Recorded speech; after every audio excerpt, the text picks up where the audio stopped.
Ayan, gawa pa tayo ng Maha Blanca. Kasi yung unang gawa natin medyo palpak.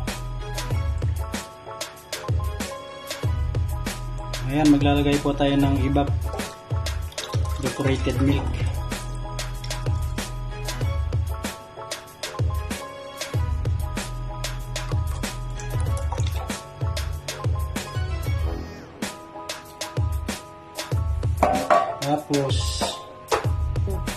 Tapos kondensada.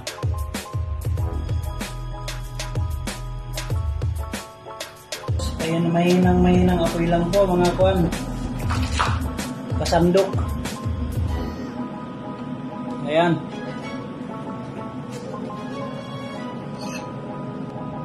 Ayan, susunod natin ilagay yung coconut milk powder natin. Ay, coconut milk. Coconut milk powder yung ilagay natin. Mas malasa. Ayan po. Hintayin lang natin kumulo. Huwag natin tigilan ng halo para hindi didikit.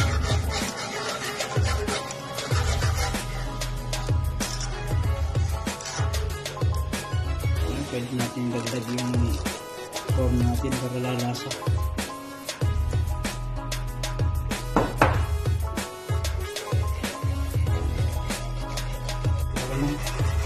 Mulo na, palaputan na kuma natin. Magamit tayo dito ng cornstarch.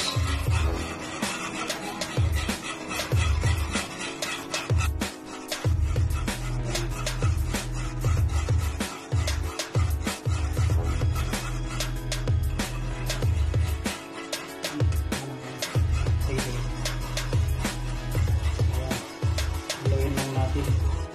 Dagdag lang tayo ng cornstarch hanggang sa makuha natin yung desired na lapot niya. Kaya ganyan. Ayan. Patingin ko okay na. Ayan po, pag mapapansin nyo, mahinang apoy lang. Hindi dumikit.